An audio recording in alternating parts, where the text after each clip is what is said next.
Okay, rasanya tak apa kot kita start dulu sebab syahadah pun dah ada kan. Okay lah, insyaAllah. Bismillahirrahmanirrahim. Assalamualaikum warahmatullahi wabarakatuh semua. So insyaAllah kita buka dulu kan dengan kita Al-Fatihah.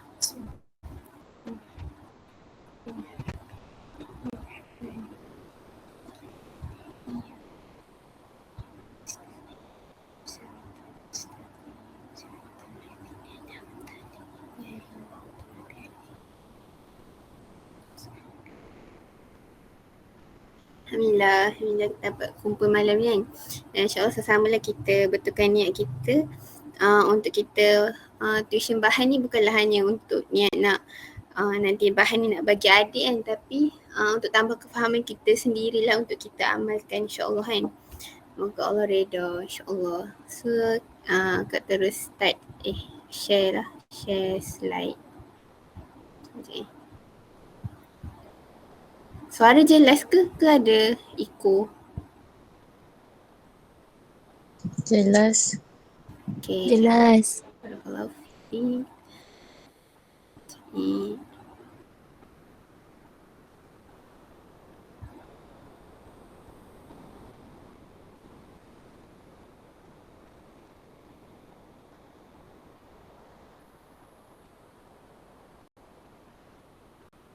Okay, nampak tak slide? Nanti slide pun Syahda boleh komen insyaAllah. Okay, bismillahirrahmanirrahim. Rabbi syrahli sadri wa yassir li amri wahlul 'uqdatam min lisani yafqahu qawli. Okay, so insyaAllah hari ni nak share tentang surah Al-Kawthar kan, dan apa yang kita boleh highlight lah untuk bagi dekat adik-adik insyaAllah. So surah Al-Kawthar ni maksudnya nikmat yang banyak kan, maksud surah tu lah. Dan dia surah Makiyah. So sebelum nak start tu ada yang macam suka cerita dulu kan pasal Makiyah semua tu, tapi akan share dulu lah apa ayat yang kita boleh tadabbur surah ni. So insyaAllah kita nak tadabbur surah An-Nahlu ayat 18. Auzubillahiminasyaitanirrajim. Dan jika kamu menghitung nikmat Allah, nescaya kamu tidak akan mampu menghitungnya. Sungguh Allah benar-benar Maha Pengampun, Maha Penyayang. So daripada ayat ni lah kan kita boleh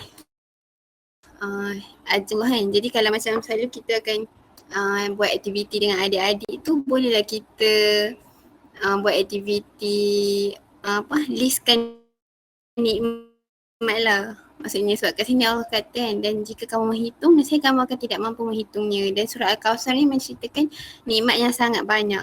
Jadi kita boleh ajak adik-adik dulu lah kan, starting tu untuk listkan nikmat lah. Tengok adik-adik list nikmat apa kan yang jadi nikmat terbesar diorang lah. So kita boleh ajak adik-adik untuk listkan nikmat. Okay.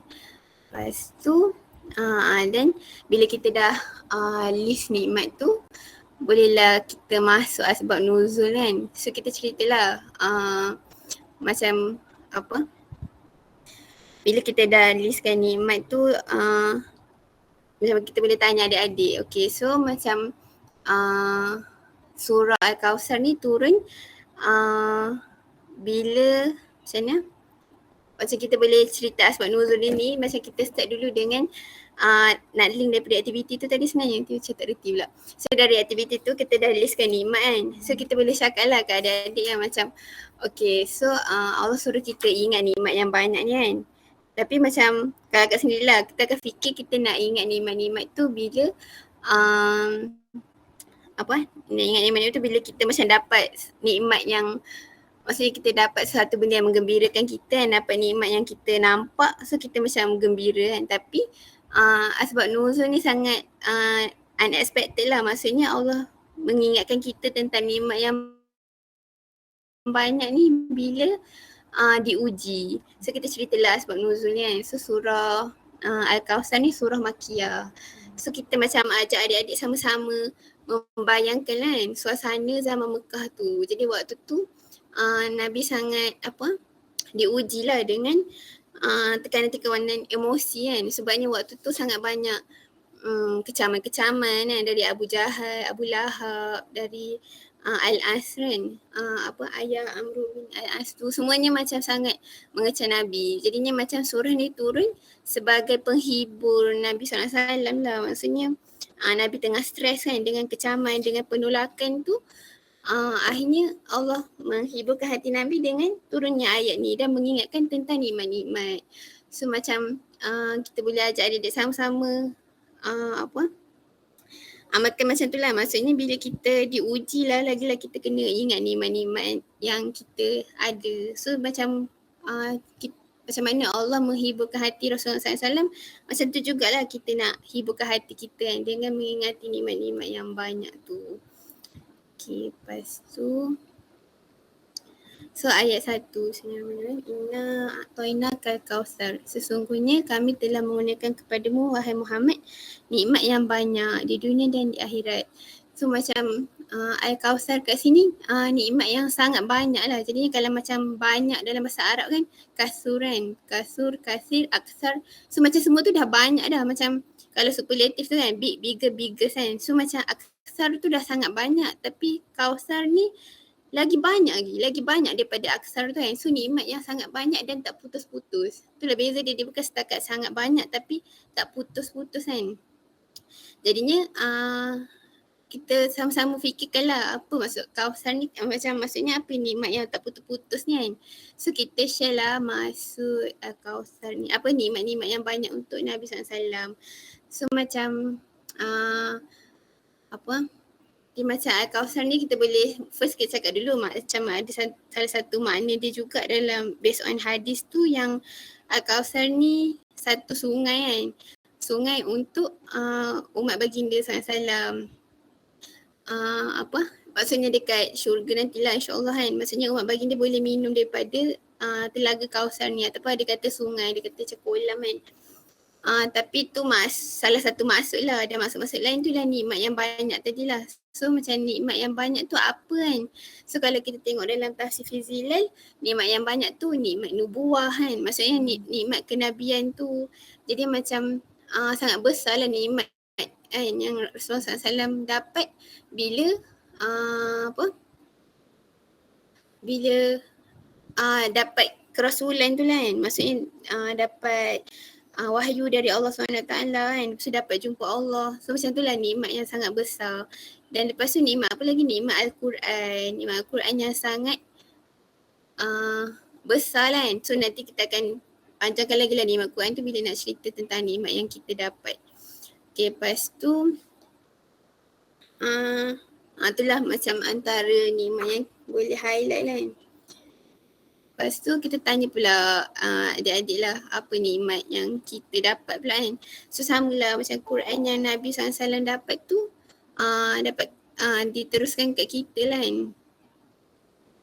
So nikmat yang kita dapat ialah Al-Quran daripada Rasulullah SAW yang dibawa oleh Rasulullah SAW. Lepas tu bolehlah kita sentuh juga kan tentang nikmat yang kita berada dalam DNT ni, nikmat yang kita sama-sama tadabbur Quran, sama-sama mendekatkan diri pada Allah, sama-sama ada circle kan untuk istiqamah, nikmat untuk kefahaman agama tu, nikmat untuk membentuk jadi IM, sama-sama nak kerja UA, semualah kita boleh highlight juga nikmat-nikmat tu. Okay, lepas tu masuklah ayat 2. Ajak semua okey ke? Okay, Alhamdulillah. Harapnya faham. Okay, lepas tu so kita highlight lah apa nikmat-nikmat yang Allah suruh kita ingat lah bila saat diuji tu kan. Okay. Lepas tu ayat kedua, fasalli li rabbika wanhar, oleh itu kerjakanlah sembahyang kerana Tuhanmu semata-mata dan berkorbanlah dengan ikhlas kerana Tuhanmu. So ayat kedua ni Allah kata, so apa tanda kita mensyukuri nikmat-nikmat tadi tu kan. So bila kita dapat segala nikmat tu, kerjakanlah sembahyang kerana Tuhanmu semata-mata. So macam kat sini Allah highlightkan juga ikhlas tu lah kan.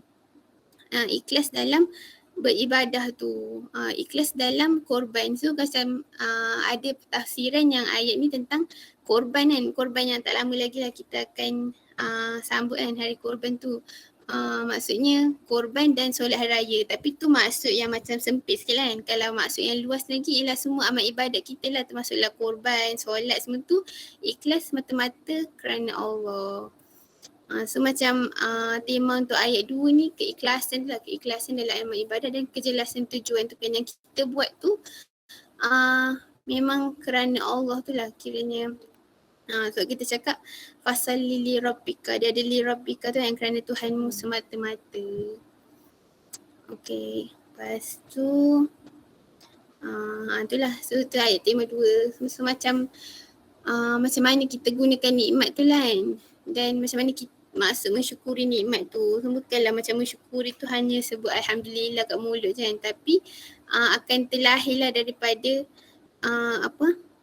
macam kesyukuran dalam hati tu patutnya akan terzahir pada perbuatan kita lah kan. Maksudnya ikhlas dalam amal ibadat kita semua tu. Okay, lepas tu ayat 3. Inna syani'aka huwal abtar, sesungguhnya orang yang bencikan engkau dialah yang terputus. So macam sebab kan ayat ni tadi sebab asbabun nuzul tadi macam ringkas pula sebenarnya dia macam kalau dia macam panjang lagi lah. Sebab kat sini waktu asbabun nuzul tu kiranya Nabi SAW tengah bersedih kan, dengan kematian anak baginda. Sebab waktu zaman dulu kan kat sini kata abtar kan, orang yang terputus tu. So macam musyrikin Mekah, Abu Jahal semua tu, diorang kata Muhammad dan Nabi SAW lah yang abtar, yang terputus. Sebab bagi diorang anak lelaki tu sangat penting. So macam bila Nabi SAW kematian, kehilangan anak lelaki, bagi diorang akan terputuslah perjuangan tu kan. Akan terputuslah penyebaran agama Islam tu. Sebab bagi diorang generasi ni memang generasi kuasa harta tu hanya akan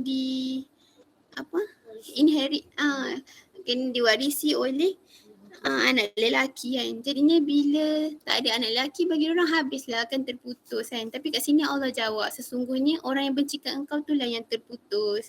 So yang abtar yang sebenarnya ialah orang yang memusuhi Islam tu lah kan. Dia orang tu lah yang terputus. Dan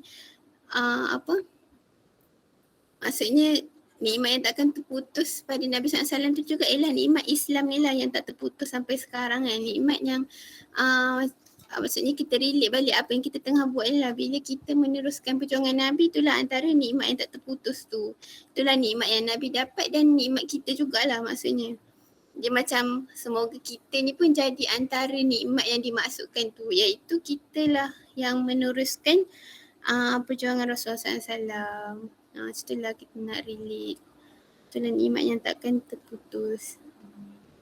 Okay, lepas tu ni baca lagu sangat ni pun dah muasafat tarbiyah. Okay ke semua orang? 3 ayat je kan? Tapi memang ni surah paling pendek je tu. Tapi panjang juga sekejap rasa macam ada je pun yang tertinggal. Tapi itulah basically kan sebab 3 ayat. Oh tapi tadi lupa juga nak cakap pasal inna ni. Inna atau inna tu maksudnya yang sesungguhnya tu lah. Asyiklah melompat-lompat sikit. Nanti kan dengan adik-adik kita susun.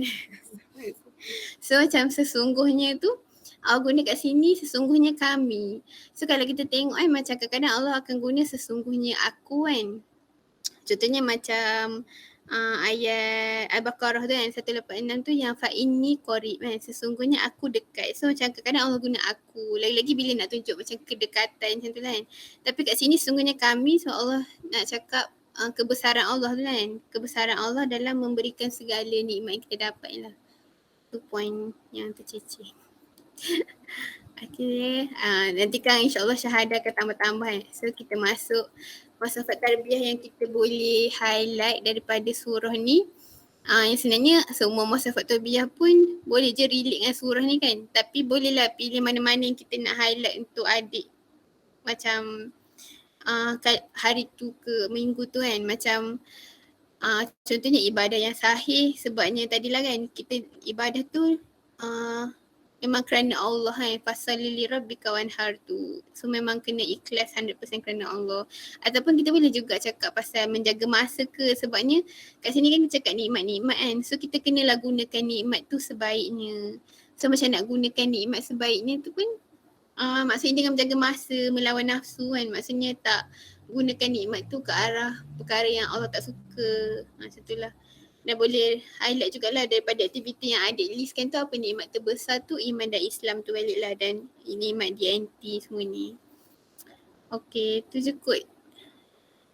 So, kita serahkan pada syahadah Munawarah insyaAllah.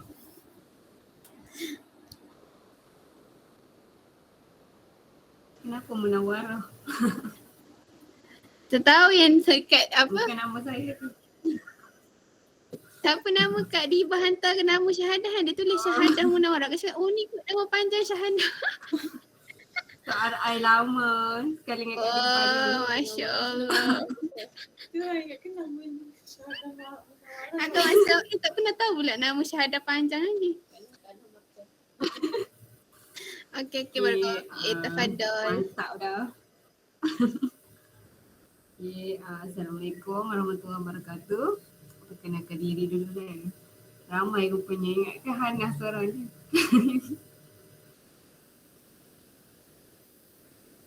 So nama Nur Syahadah, boleh panggil Kak Syah.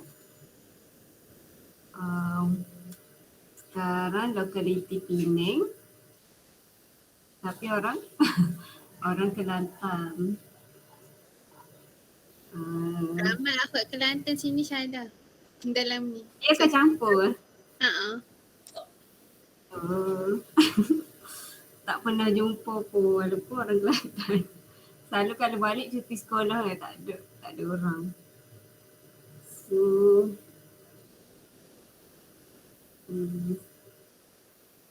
berdasarkan surah Al-Kawthar ni kan, walaupun pendek je, kalau ikutkan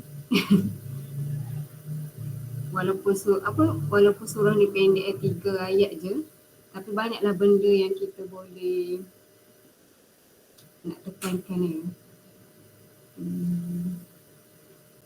Kali awal tu okey je. Dia kalau tengok kat dalam tafsir Fizilah, dia tak adalah kata ada sebab nuzul. Dia just kata latar belakang dan pokok perbicaraan kan. Dia macam suasana lah, suasana zaman. Betul. Apa mula bahasa ni? Suasana turunnya ayat tu kan, dalam suasana yang banyak je ayat yang turun lebih kurang. Suasana ni banyak kan. Suasana yang Rasulullah tu diuji kan. Rasulullah dan sahabat tu diuji. Lepas tu sebab tu awal-awal tu dia cakap surah ni surah nak menghiburkan Rasulullah, dan menghiburkan tu macam mana dengan menjanjikan nikmat dan mengancam musuh. So dalam surah ni pun ada dua ni Satu Allah janjikan nikmat, satu lagi Allah mengancam musuh Islam tu kan. Kalau memberi janji nikmat tu yang itulah Al-Kawthar tu kan. Kan macam apa ada sebut tadi, macam bila sebabnya bila diuji lepas tu kan dalam keadaan susahlah dakwah yang baru nak bermula dekat Mekah tu kan. So banyaklah penentangan daripada pakcik dia sendiri. So sampai kan macam kata-kata diorang ni macam kalau baca dalam setiap tafsir kali yang ni lain. Yang lain ni macam, tapi nak katanya penentangan yang diorang buat tu sangat dahsyat lah, even dengan kata-kata je kan.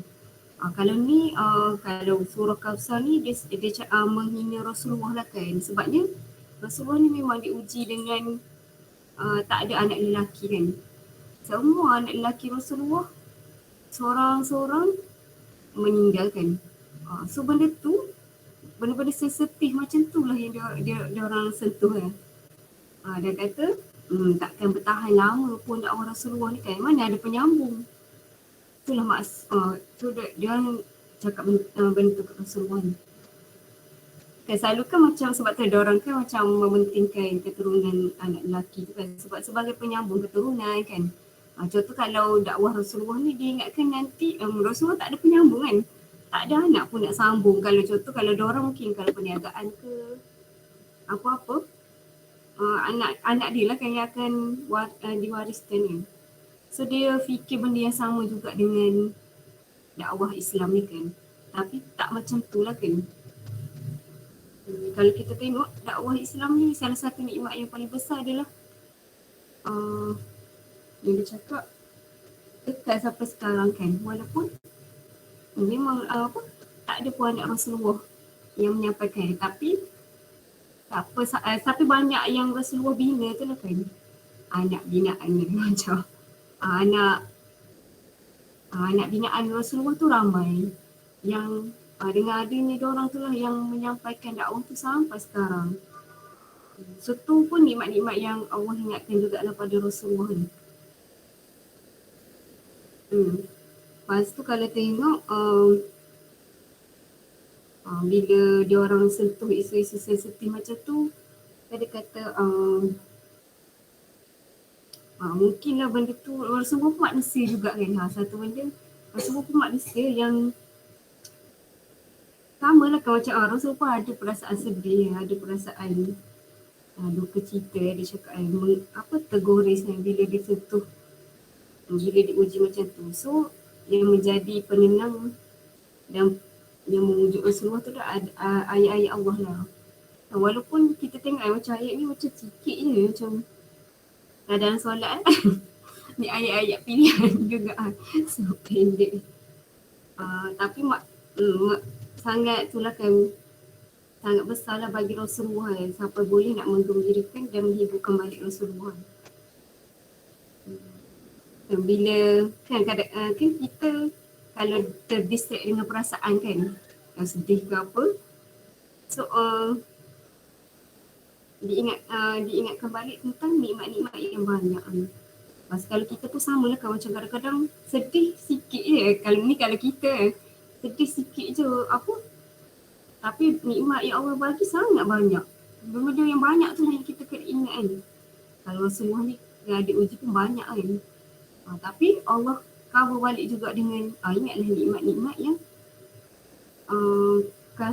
kausar kan. Yang kalau tengok dan ni dia kata kebajikan yang banyak dan melimpah-limpah, tidak tersekat dan tidak terputus. So memang nikmat yang Rasulullah dapat ni memang takkan terputus kan, dia cakap. Macam yang Hana cakap tadi, Hana cakap nikmat nubuah, yang macam nikmat nubuah ni yang tak siapa pun dapat nikmat ni selain Nabi-Nabi je lah kan. Nabi je yang ada nikmat nubuah ni kan. Nikmat hubungan yang paling rapat dengan Allah ni.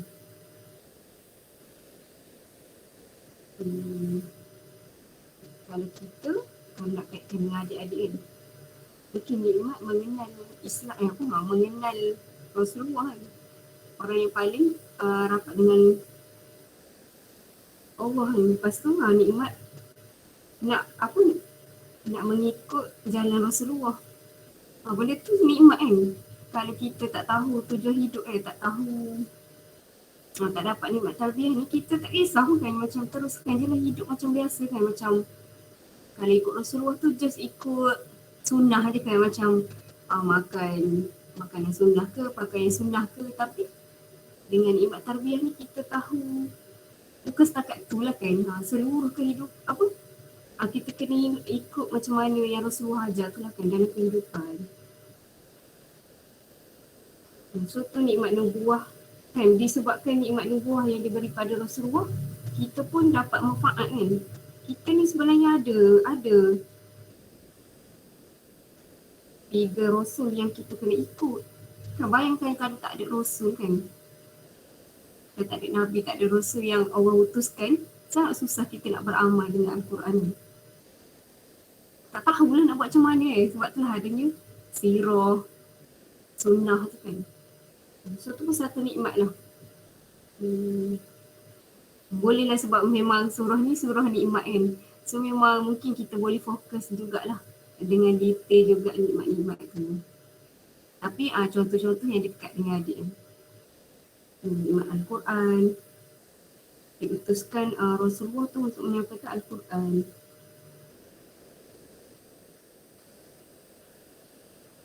Dia kata satu surah dalam Al-Quran tu pun satu nikmat kebajikan yang melimpah ruah tidak berkesudahan. Yang ni pun besar kan, even satu ayat ke satu surah yang kita tahu pun ada satu nikmat yang besar yang mengeluarkan kita daripada jahiliah kepada Islam.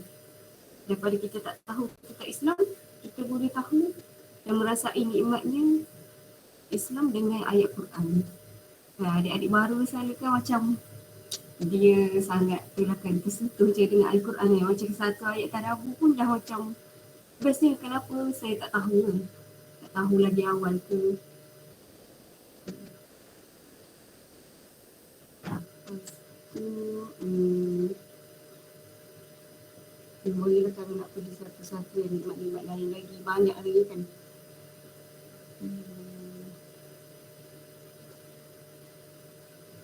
Nikmat menjadi umat Rasulullah tu kan, dia cakap macam dapat telaga Kausar tu. Lepas tu kalau ayat 2, disebabkan nikmat tu kita perlu bersyukur lah kan.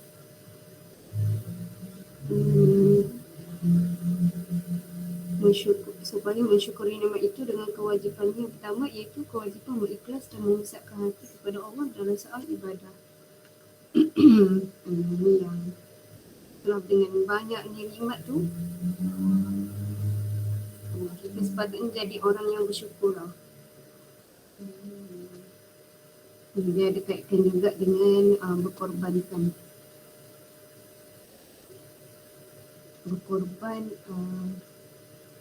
dengan ikhlas tu.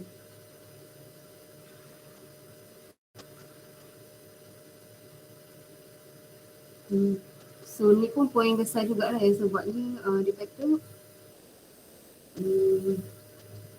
betapa besarnya perhatian agama Islam dalam usaha membersihkan seluruh kehidupan dari kesan syirik. Bukan hanya sekadar membersihkan pemikiran dan hati. So yang ni nak membersihkan kesyirikan tu lah.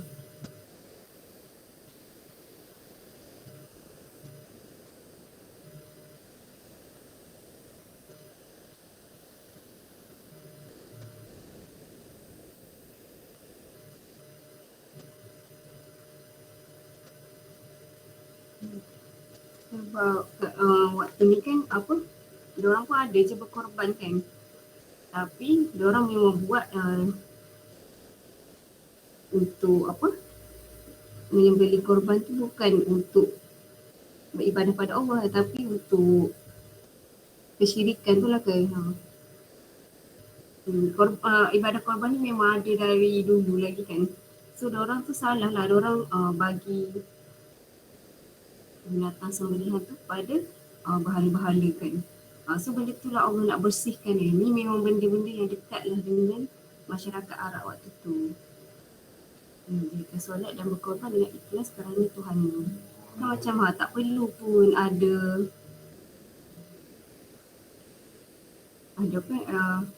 pengantara kan antara kita dengan Allah. Terus boleh direct beribadah kepada Allah.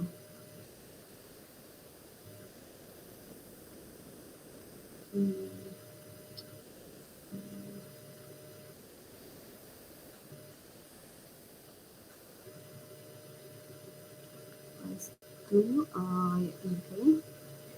Sesungguhnya orang yang benci kat engkau adalah yang terputus keturunan. Ini yang macam awal-awal tadi tu lah. Nah, Rasulullah ni ada dalam ni dia cakap nikmat as-sunnah tu kan. Yang kekal berterusan sepanjang zaman di merata pelosok bumi. So dia cakap sebutan nama Rasulullah tu lah. Sedangkan nama Nabi SAW terus disebut dan disanjung tinggi sampai bila-bila ni. disebabkan apa yang Rasulullah bawa tu lah kan, dan kita pun mengikuti Rasulullah kan, umat Nabi Muhammad tu. Kita lah kan, kita lah sekarang yang umat akhir zaman tu. Memang umat Nabi Muhammad lah kita ni semua yang ramai kan. So apa yang terputus ni kan, so itulah dia nak cakap kan. Tapi diorang lah kan, bila apa, sesungguhnya orang yang bencikan kau adalah orang yang putus keturunan, Abtar tu. Diorang lah kan, bila diorang orang-orang musyrikin Quraisy ni kan, diorang yang sebenarnya yang terputus kan. Dan ni adalah bila Allah yang cakap benda tu, dia memang akan jadilah kan. Dan sesungguhnya orang yang bencikan engkau adalah orang yang Abtar.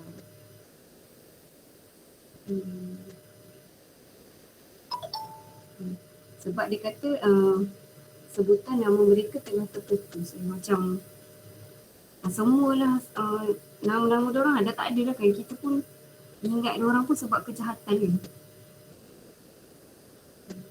Sedangkan nama Nabi Muhammad terus disebut dari sanjung tinggi.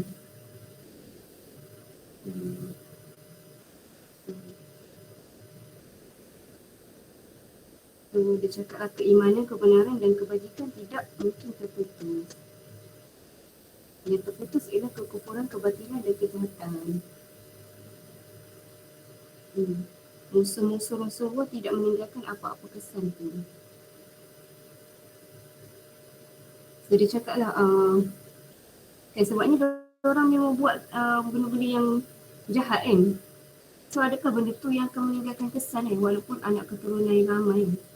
Dia kata di mana tokoh-tokoh kurus yang mengejek Rasulullah dengan ejekan yang hina dan menarik hati orang ramai.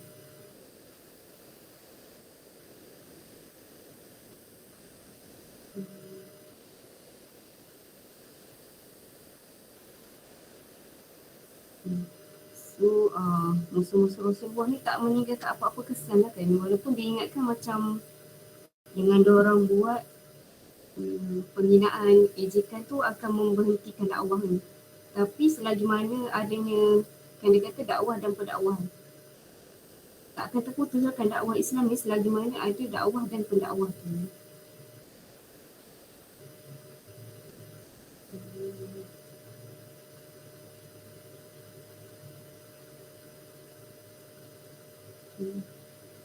So apa, kita kan berada di jalan kebenaran ni kan.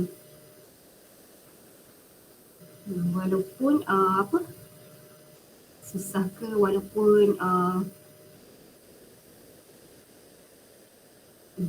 diejek ke,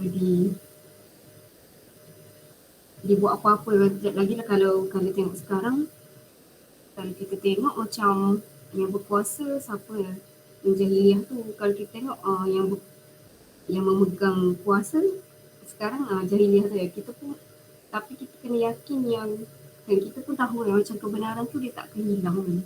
Walaupun sama-sama ke nampak, macam walaupun tak nampak ke, kita lah kan yang kena yakin selagi kita pun berada kat sini pun sebab kita yakin kan dengan Islam tu kan. So selagi mana adanya orang yang yakin yang nak berjuang, nak meneruskan dakwah Islam ni, selagi tu Islam tu tak akan hilang lah kan. Siapa yang nak menegakkan je yang akan stay. Kejahatan walaupun kita nampak macam seteguh mana pun, ataupun apa, kebatilan kan, seteguh mana pun kita tahu kan macam dia takkan bertahan lama. Sebab tu kita tengok kan macam kalau jahiliah kan, memang kena sentiasa upgrade. Upgrade lah selalu sebab dia tak nak hilang kan. Tapi tu pun dah macam hilang lah kan. Nak kena fikir selalu macam mana nak menonjolkan diri. Tapi Islam dari dulu sampai sekarang sama je dan tak pernah pun berubah. Dan takkan pernah hilang lah kan. Sebab sumber kebenaran Islam adalah daripada Allah tu sendiri. Kita lah kan, kita yang nak kena jadi orang yang nak menaikkan balik Islam tu, nak menampakkan Islam tu kepada semua orang. Sebab itulah adanya hati-hati yang akan macam apa bukti kebenaran Islam ni. Satunya adanya kita lah. Kita ni macam jauh dari zaman Rasulullah, kenapa kita masih nak menerima sebabnya Islam tu bukanlah agama Rasulullah tapi agama yang daripada Allah. So walaupun Rasulullah tu tak ada, kita masih lagi dia beri hidayah lah kan untuk menerima agama Allah tu. Itu pun satu bukti kan. Bukti kebenaran Islam tu ada ni sampai sekarang. Itulah bukti dia.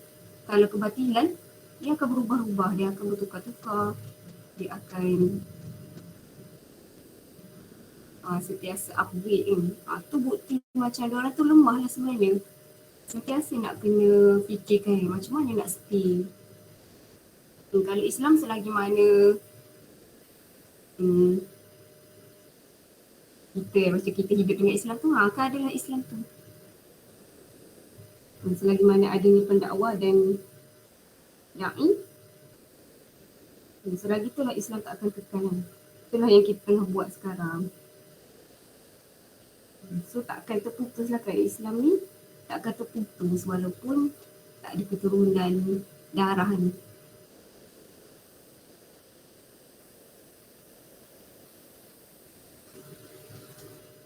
Itu je. Tak tahulah faham ke tak. Kak Ana ada nak tambah? Faham. Barakallahu fiik. So macam menarik lah kan macam yang syahadat tambah tu, maksudnya kita boleh highlight lah dekat adik macam nikmat faham tujuan hidup tu. Maksudnya kita try untuk highlightkan nikmat-nikmat yang dekat dengan adik tu dan highlightkan nikmat yang DNT ni lah kan. Maksudnya diorang rasa lagi mensyukurilah dan menggunakan nikmat tu sebaiknya ke tak? InsyaAllah. Lagi terpilih. Kan rasa betul kan bila dia tahu tu nikmat yang besar, so dia rasa lagi appreciate lah benda tu kan dan tak take for granted lah. Betul. InsyaAllah. Lepas tu itulah kini macam nak conclude terus kan. Okay, dari surah ni itulah kan kita boleh highlight nikmat-nikmat yang banyak tu. Kita boleh highlight nikmat tu lah yang dekat dengan adik. Lepas tu tentang yang terputus tadi,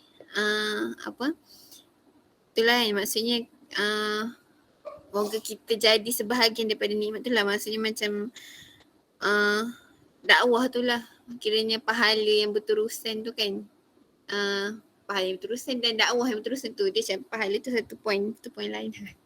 Kiranya macam yang berterusan tu, dakwah Nabi yang berterusan sampai sekarang. Macam Syahadah kata tadi kan, bayangkan dah 1400 tahun yang dulu dan still ada sampai sekarang kan. So itulah Al-Kawthar kan. Dan moga kita jadi sebahagian tu lah. Dan pasal yang diorang lah yang terputus tu pun bolehlah tambah lagi kalau lupa yang Ustaz ada share tu kan. Maksudnya kalau macam kita tengok Yelah macam Nabi SAW tak ada anak bukan kan, sekarang ni pun tak ada pun keturunan bagi. Maksudnya kalau yang anak Fatimah pun bin Ali kan, maksudnya bukannya binti Fatimah binti Muhammad kan. Maksudnya macam kalau bagi orang Arab terputus kat situ kan, sebab nama cucu pun bin Ali. Tapi ni kalau kita tengok yang orang-orang musyrikin Mekah tu, Abu Jahal semua tu kan, macam anak dia sendiri Ikramah pun tak macam tak nak mengaku ayah kan. So itulah yang terputus yang sebenar kot. Macam tu lah. So tu je lah kot InsyaAllah moga kita bertambah lah kefahaman kita tentang surah Al-Kawthar ni. Bolehlah share kat adik dan untuk kita amalkan sendirilah yang terutamanya InsyaAllah. Syahadah ada nak tambah apa-apa lagi tak? Tak ada dah. Barakallahu fi Syahadah and barakallahu fikum semua. So insyaAllah kita tutuplah dengan tasbih kafarah dan surah Waqiah.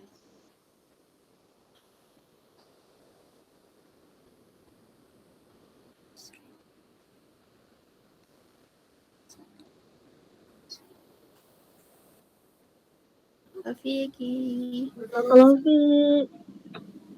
fiik. Assalamualaikum. Assalamualaikum. Ya.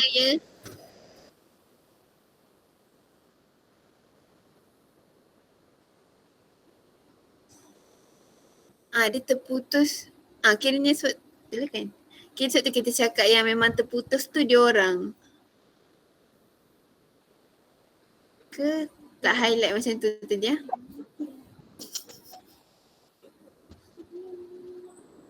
Tak.